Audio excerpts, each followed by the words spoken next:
Ang mukha ng branch manager ay pumuti nang humingi ako na isara ang lahat ng 7 account ko. Sa likod niya, ang aking ex-asawa na si Jessica at ngayon ay si Maria Elena ay nakatayo nang natigilan sa pintuan ng kanyang sulok na opisina, nanonood sa salamin habang pumipirma ako sa withdrawal forms. Ang kanyang bagong asawa na si Derek Patterson ngayon ay si Rafael Santos, ang lalaking nagsabi sa akin na putulin ang ugnayan sa kanyang misis, ay nakatayo mismo sa tabi niya. Wala siyang kaalam-alam na ang gusgusin na high school dropout na kanyang ininsulto ay malapit nang lumabas na may 3.5 billion na assets. Pero nauuna na ako. Hayaan niyo akong ikwento kung paano naging mayaman ang isang bata na hindi natapos ang grade 8 upang sirain ang quarterly numbers ng isang bangko sa iisang lagda. Ako si Juan Miguel Santos. Ako ay 41 taong gulang at mukha akong eksakto sa inaasahan mula sa isang taong tumigil sa pag-aaral sa edad na 13 para tulungan ang kanyang naghihingalong ina. Magaspang na kamay, paus na mukha, damit mula sa murang rack sa department store. Ang klaseng tao na dadaanan mo nang walang pagtingin pangalawa, na eksakto kung paano ko gusto palagi. Kapag lumaki kang mahirap sa isang lugar tulad ng San Isidro, Bulacan, natututo ka ng maaga na ang pagpapakita ng yaman ay nagdudulot ng pagnanakaw at ang pagtago ng ulo ay nagpapanatili sa iyo ng buhay. Nagpakasal kami ni Maria Elena Reyes nang pareho kaming 19. Maganda siya, ambisyosa, nag-aaral sa community college habang ako ay naghahakot ng construction materials sa 600 kada araw. Nakatira kami sa isang maliit na bahay sa gilid ng bayan. Kumakain ng instant noodles 4 na gabi sa isang linggo at nangangarap na balang araw ay makabili ng tunay na bahay. Gusto ni Maria Elena na magtrabaho sa bangko. May buong plano siya. Associate degree, pagkatapos bachelor's, akyatin ang corporate ladder, maging branch manager sa edad na 30. Sinuportahan ko ang pangarap na iyon sa bawat sweldo ko. Pero narito ang bagay tungkol sa mga pangarap. Minsan mas mahal sila kaysa pera. Nawawala ang dating tao. Pagkatapos ng bachelor's degree ni Maria Elena, ako ay nagpapatakbo na ng sariling maliit na construction crew. Wala namang espesyal, 3 lalaki lang sa lumang truck, tumatanggap ng anumang trabaho.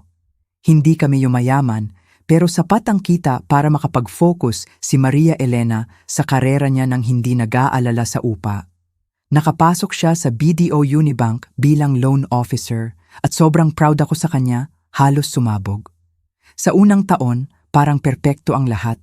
Umuwi si Maria Elena na nagkukwento tungkol sa interest rates at credit approvals at ikukwento ko sa kanya ang deck na itinayo namin o ang bubong na inayos. Magkaibang mundo pero magkakasya pa rin. Nakaupo kami sa maliit na porch ng aming bahay, umiinom ng murang beer at nagpaplano ng future na parang malapit ng mahawakan. Nagsimulang lumitaw ang mga bitak sa 3 taon ng karera niya sa bangko. Na-promote siya bilang assistant branch manager at bigla na hindi lang magkaiba ang aming mundo, hindi na magkasama. Nagsimula siyang umuwi ng huli, dumalo sa networking events, sumali sa professional organizations at napansin ko ang paraan ng pagkibit niya kapag dumating ako sa bank functions na may dumi sa kuko at kalyo sa palad. Ang diborsyo ay dumating nang ako ay 26. Mabilis, malinis, walang drama. Sabi ni Maria Elena, lumayo kami, gusto namin ng iba, kailangan naming maghanap ng sarili. Lahat ng mga salitang ginagamit kapag ang ibig sabihin ay na-outgrow mo na ako, pero ayaw maging malupit. Pinirmahan ko ang papeles ng walang laban dahil ano pa ba ang gagawin ko? Pipilitin ba na manatili sa akin ang isang taong malinaw na gustong umalis? Wala kaming anak, wala kaming maraming ari-arian. Siya ang nagdala ng sasakyan. Akin ang truck at tools ko. Patas. Ang hindi alam ni Maria Elena, ang walang alam kahit kanino, ay ang nangyari 6 na buwan pagkatapos ng diborsyo. Ang crew ko ay hinire para buwagin ang lumang bodega sa gilid ng bayan. Karaniwang trabaho, walang espesyal. Pero habang nililinis namin ang basement, nakakita ako ng isang bagay na magbabago sa buong buhay ko. 73 contractor bags na puno ng pera nakatago sa likod ng pekeng pader.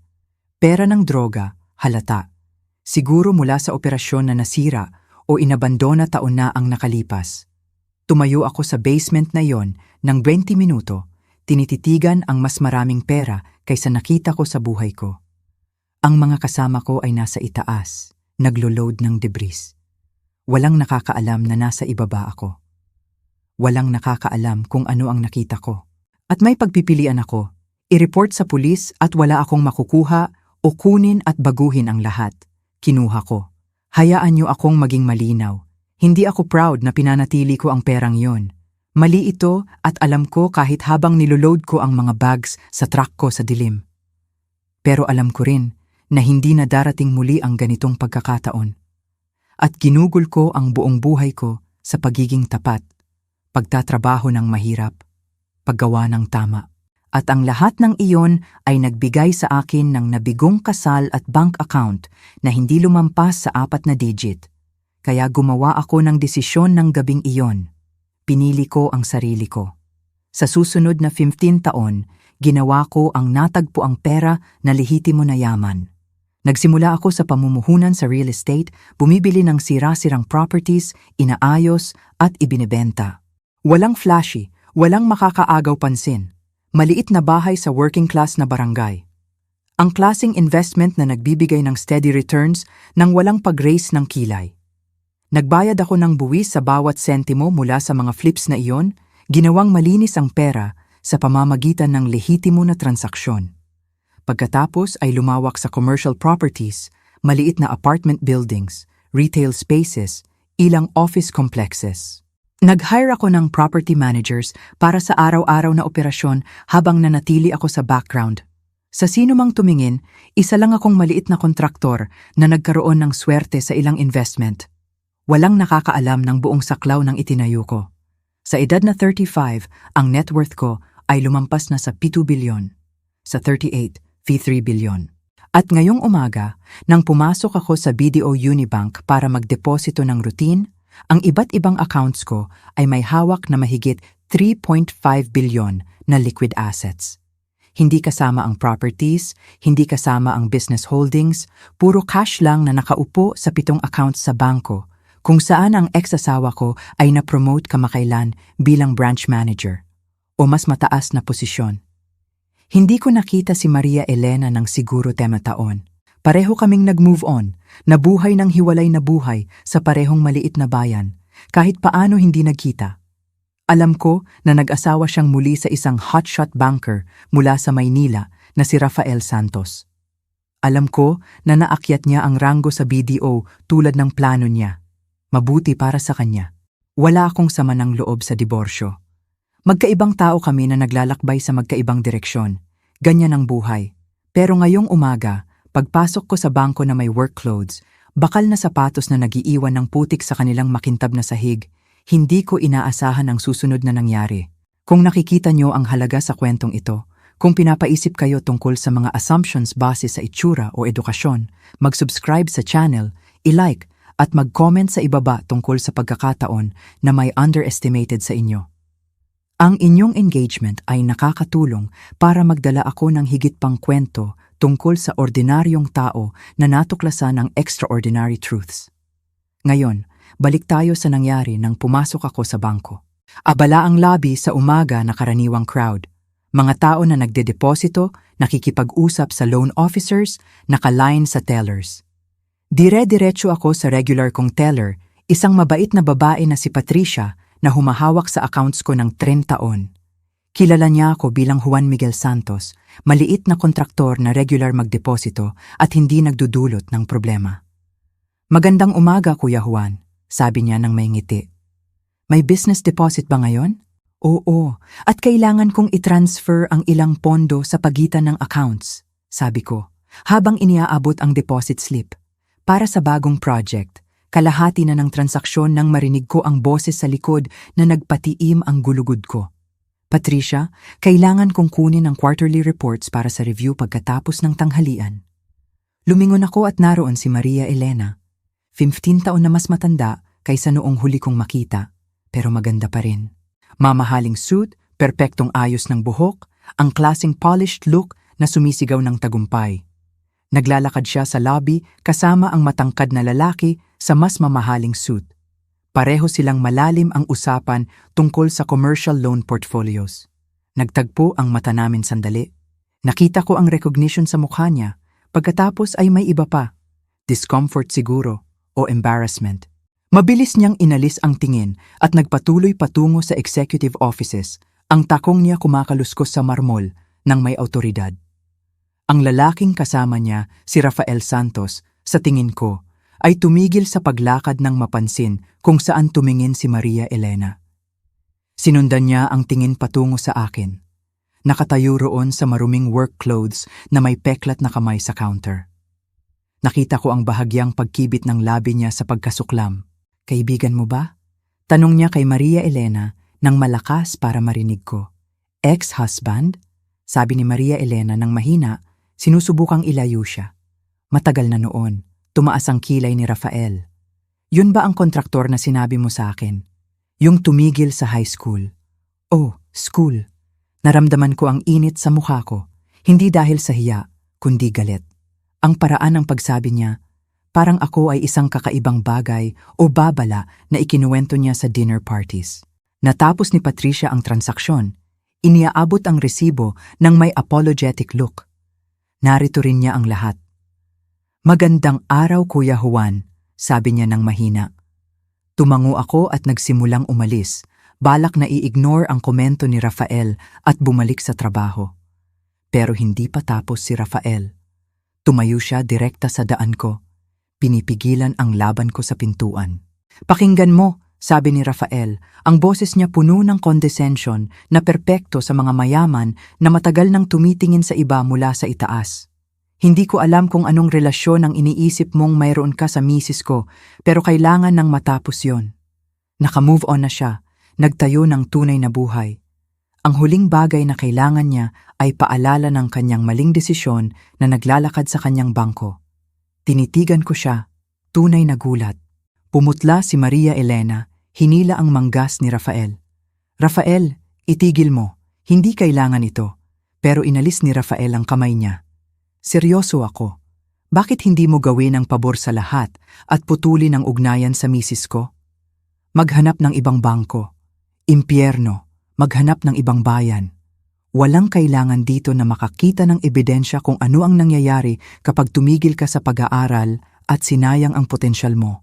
Tahimik na ang buong lobby. Lahat nanonood sa well-dressed executive na sumisira sa working-class contractor tungkol sa buhay niya. Nakikita ko ang awa sa ilang mukha, libang sa iba. Mukhang horrified si Patricia. Pwede ko sanang sabihin sa kanya noon din. Pwede kong banggitin ang 3.5 bilyon na nakaupo sa account sa itaas sa bangko ng misis niya. Pwede kong ipaliwanag kung ano ang itinayo ko mula sa wala habang siya siguro ay umaasa sa koneksyon ng tatay niya at business degree mula sa pribadong eskwelahan. Pero hindi ko ginawa. Dahil natuto ako noon pa na ang pinakamabuting paghihigante ay hindi ang gumawa ng eksena, kundi ang gumawa ng galaw. Tama ka. Sabi ko ng kalmado, tinitingnan si Rafael sa mata. Siguro dapat ko nga putulin ang ugnayan. Salamat sa payo.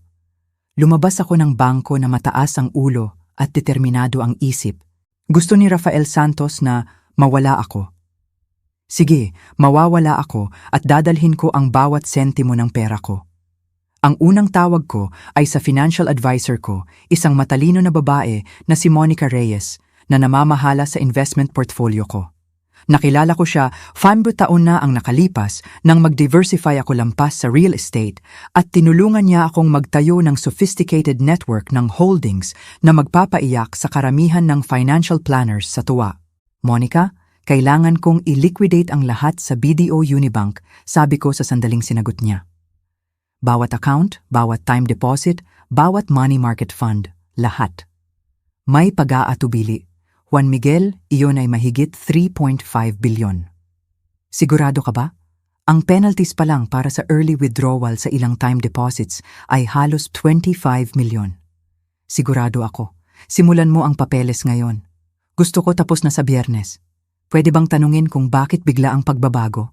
Naisip ko ang ngisi ni Rafael, ang mukha ng kahihiyan ni Maria Elena, ang 15 na taon ng pagtago habang iniisip ng iba na isa lang akong mahirap na dropout na nagkaroon ng swerte.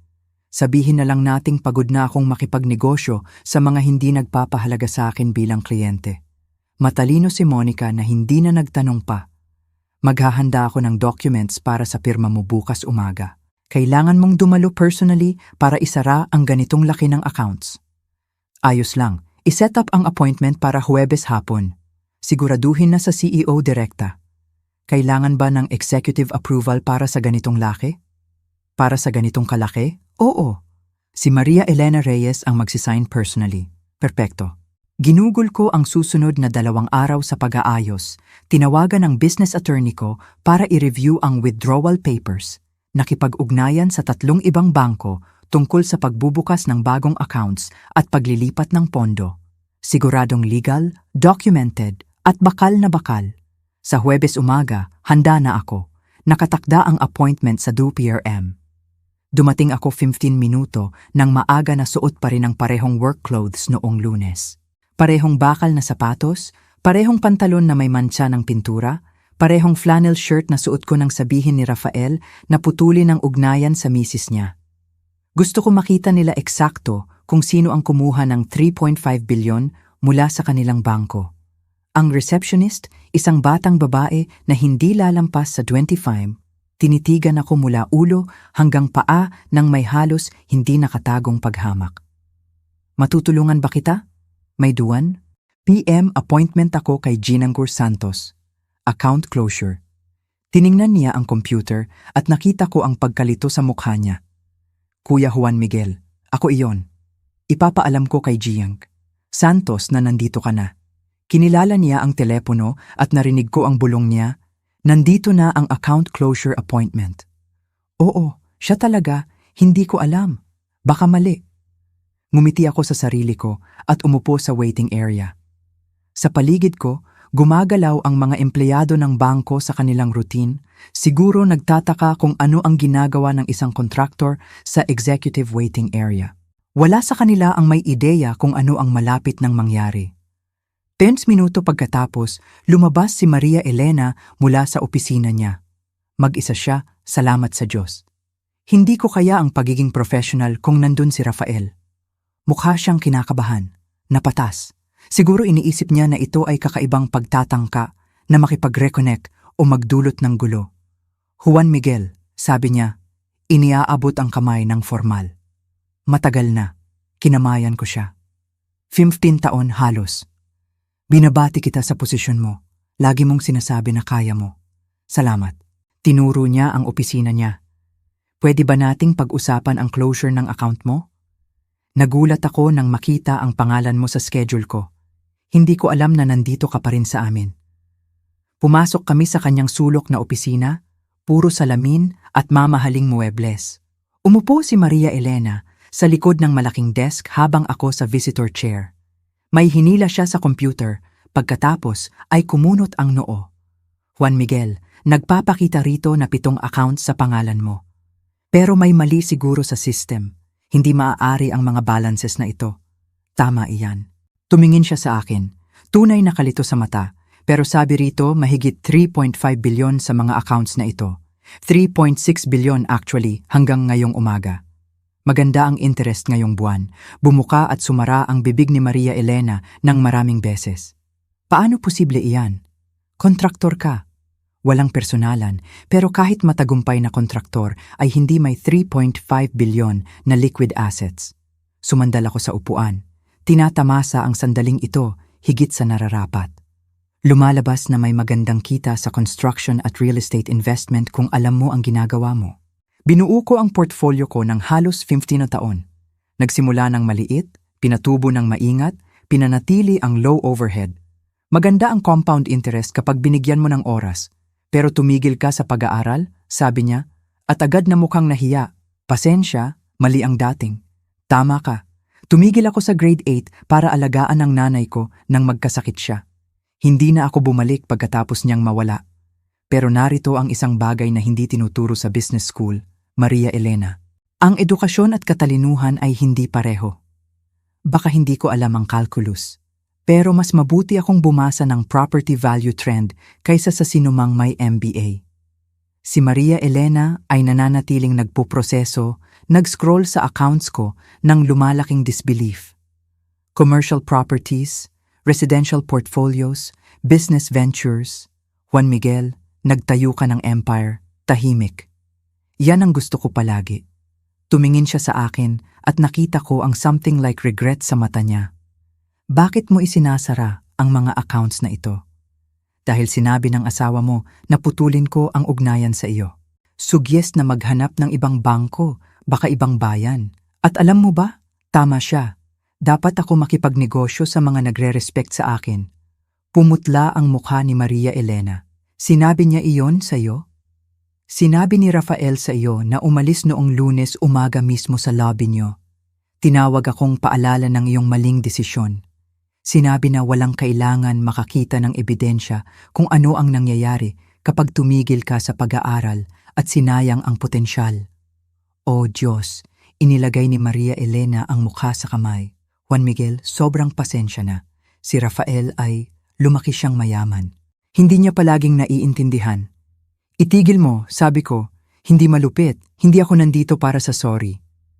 Nandito ako para isara ang accounts at ilipat ang negosyo ko sa iba. Nakapag-set up na ako ng bagong accounts sa Metrobank. Napak-welcoming nila, napaka-respectful.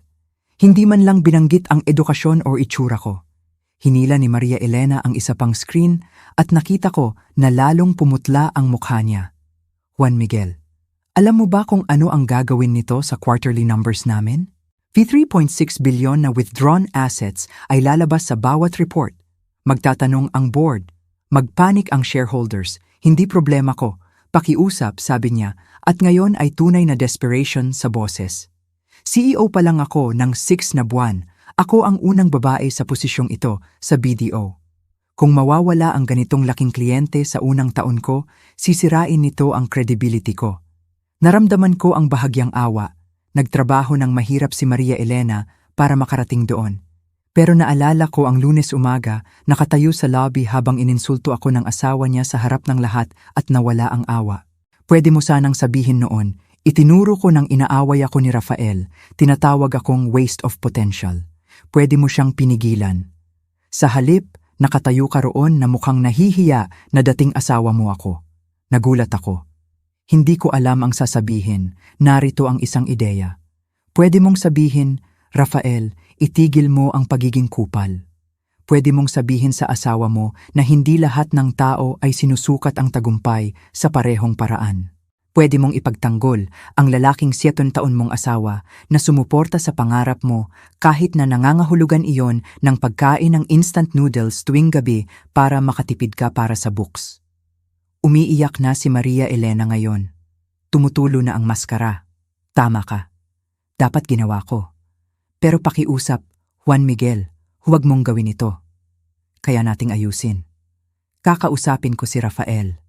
Ipapangako ko siyang mag-sorry. Ano man ang kailangan mo. Wala akong kailangan kundi ang withdrawal forms. Naglabas siya ng folder mula sa drawer, nanginginig ang kamay habang iniaabot ang documents. Kailangan kong magtanong, ginagawa mo ba ito para lang saktan ako? Revenge ba ito sa diborsyo? Hindi, sabi ko ng tapat.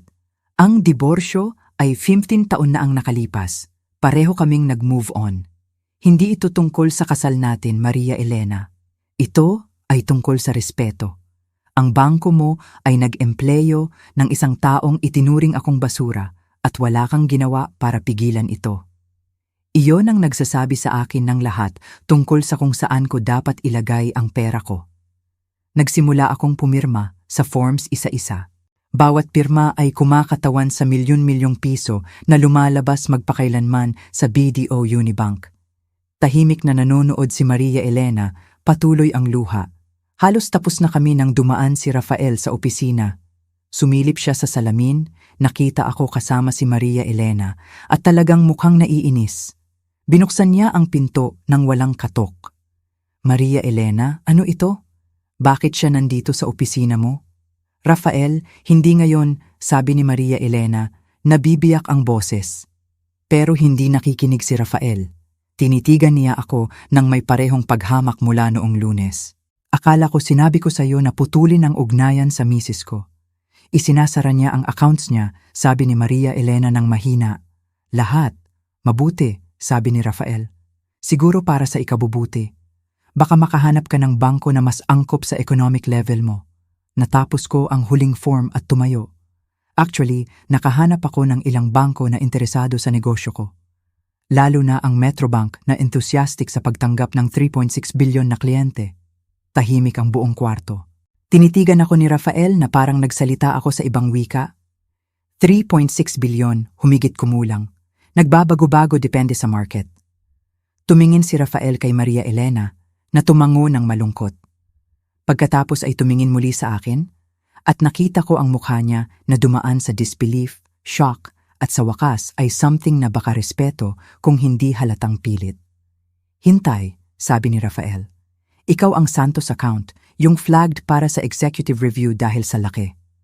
Ako iyon, ang high school dropout na walang potensyal. Bumuka at sumara ang bibig ni Rafael ng maraming beses. Mukha siyang isda na nalulunod sa hangin. Hindi ko ibig sabihin naka-work clothes ka. Mukha kang kontraktor. Tinapos ko para sa kanya dahil kontraktor ako. Pero isa rin akong matagumpay na real estate investor na naiintindihan na ang itsura ay hindi nagde-define ng halaga, hindi tulad ng ilan. Kinuha ko ang natapos na withdrawal forms at inabot kay Maria Elena. Kailangan ito ng pirma mo bilang branch manager o mas mataas. Gusto ko simulan ang transfers bukas umaga. Pumirma si Maria Elena nang nanginginig, hindi tumitingin sa asawa. Gagawin pagsapit ng tanghali bukas. Salamat. Tumalikod ako para umalis, pagkatapos ay huminto sa pinto. Rafael, tama ka sa isang bagay. Dapat ko ngang putulin ang ugnayan sa misis mo at sa bangko mo. Kaya salamat sa tulak. Minsan kailangan natin ng mga katulad mo para ipaalala kung ano ang halaga natin. Lumabas ako ng opisina na mataas ang ulo at malinaw ang konsensya. Sa likod ko, naririnig ko si Rafael na nagsimulang mag-away kay Maria Elena, tumataas ang boses sa bawat salita. Pero hindi na problema ko iyon. Nasa station si Patricia nang dumaan ako sa lobby. Ngumiti siya sa akin, tunay ng ngiti ngayon. Magandang araw, Kuya Juan. Ikaw rin, Patricia. At hey, kung gusto mo kailanman magtrabaho para sa taong nagpapahalaga sa magagandang empleyado, ang Metrobank ay naghahanap. 3 buwan pagkatapos, ang epekto ng closure ng account ko ay nananatiling alon. Narinig ko sa balita na ang quarterly report ng BDO ay sakuna. Hiniling ng board ang sagot kung paano nila nawala ang pinakamalaking individual client. Nasa manipis na yelo si Maria Elena, ang posisyon niya bilang CEO ay nasa panganib. Si Rafael ay binigyan daw ng malakas na paalala tungkol sa client relations at ngayon ay nagtuturo ng sensitivity training sa junior employees. Masarap ang irony. Pero ang pinakamabuti ay hindi ang revenge o schadenfreude. Ang pinakamabuti ay ang nangyari pagkatapos. Hindi lang tinanggap ng Metrobank ang negosyo ko. Ipinaselebrate nila ito. Personal na hinawakan ng branch manager ang accounts ko. Sinigurado na may lahat ako ng kailangan. Nagbigay sila ng mas magandang rates, terms, service kaysa sa BDO. At nang banggitin ko na iniisip ko ang pagpopondo ng community education program para sa mga batang tumigil sa pag-aaral, agad nilang inoffer na i-match ang donation ko. Sinimulan ko ang Santos Foundation na may P1 billion. Simple ang misyon, magbigay ng educational opportunities, job training, at mentorship para sa mga nahulog sa bitak ng tradisyonal na pag-aaral. GED programs, scholarship sa trade school, business incubators para sa entrepreneurs na walang formal education. Lahat ng bagay na hiniling ko noon nang bata akong naghahanap ng landas ng walang diploma. Ang unang graduate ng foundation ay isang 17 anyos na batang babae na si Emma na tumigil para tulungan ang may sakit na ama. Inilagay namin siya sa medical assistant program, binayaran ang certification, at tinulungan siyang makakuha ng trabaho sa ospital kung saan ginagamot ang ama niya.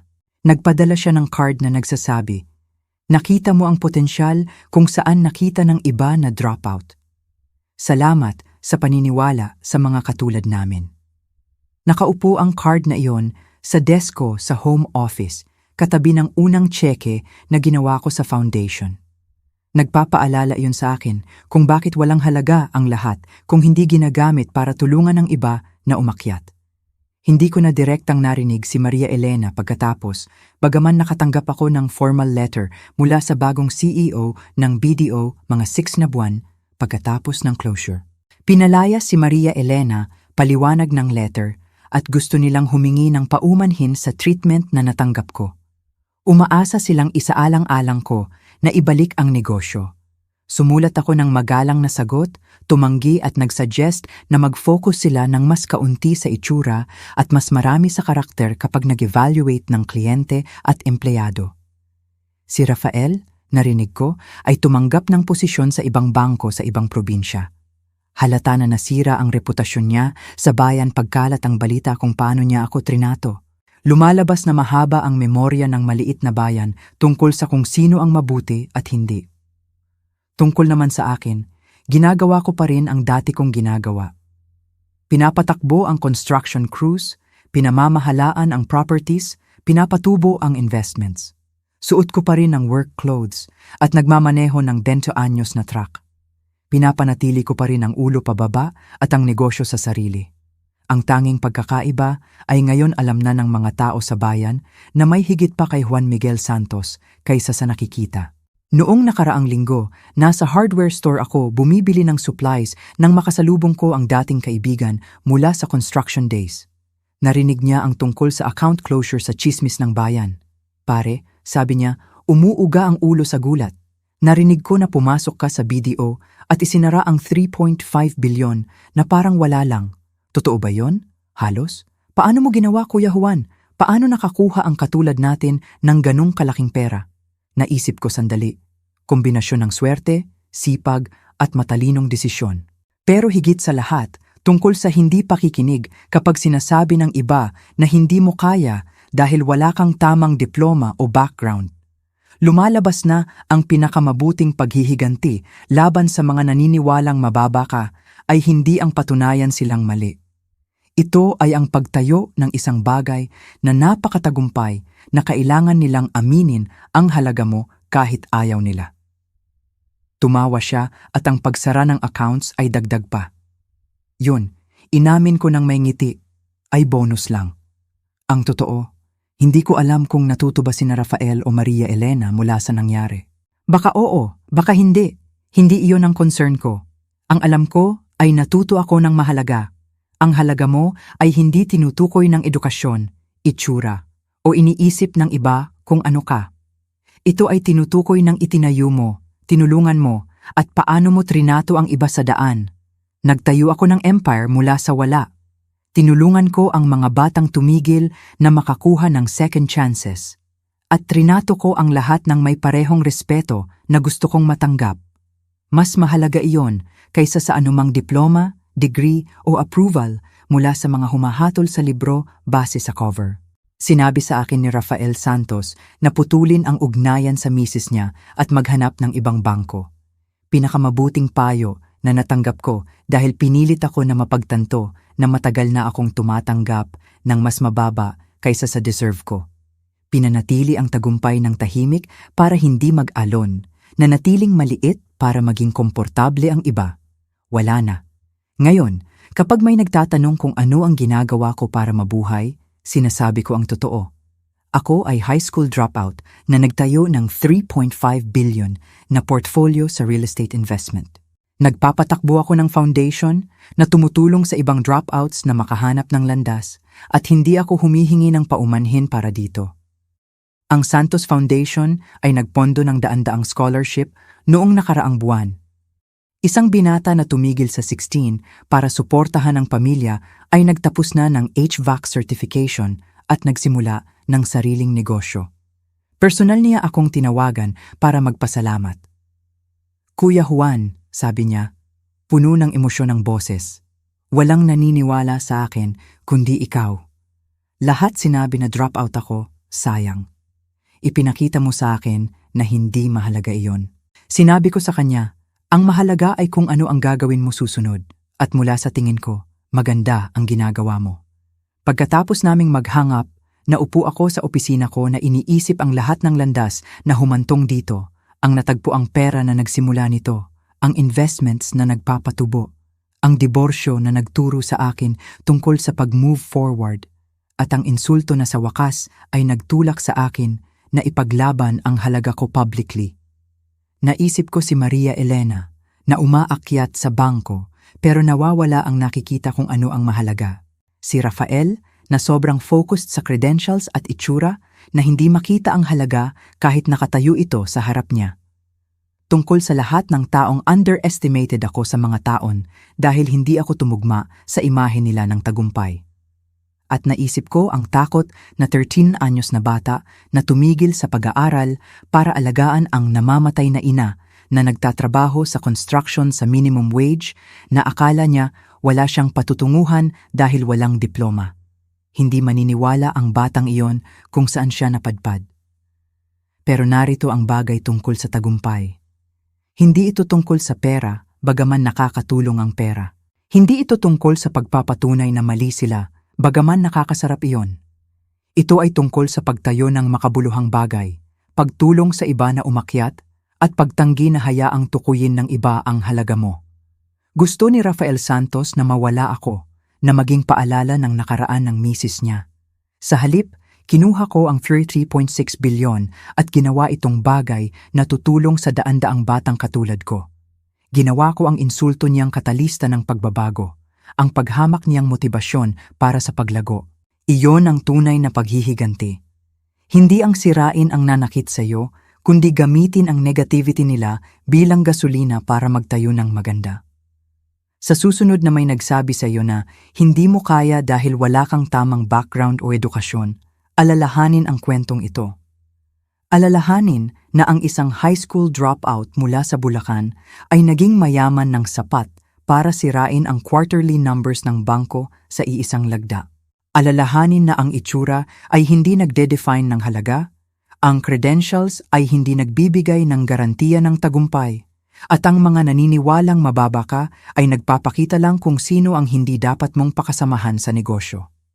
At kung may nagsabi sa iyo na putulin ang ugnayan, umalis, maghanap ng lugar na mas angkop sa level mo, pasalamatan sila dahil binigyan ka lang nila ng pahintulot na maghanap ng mas maganda, isang lugar na tunay na nagpapahalaga sa dala mo. Iyon ang ginawa ko at hindi na ako tumingin pabalik. Kung naantig sa iyo ang kwentong ito, kung naalala mo na ang halaga ay nagmumula sa loob at hindi sa approval ng iba, ibahagi ito. Mag-comment tungkol sa pagkakataon na ang pagiging underestimated ay naging pinakamalaking motibasyon mo. At alalahanin, ang pinakamabuting sagot sa paghamak ay hindi galit. Ito ay tagumpay na napakalinaw na kahit ang mga kritiko mo ay kailangang aminin ito. Salamat sa pakikinig sa kwento ko. Ngayon ay magtayo ka ng isang bagay na magpapahiling sa mga nagduda sa iyo na sana inaniwala sila.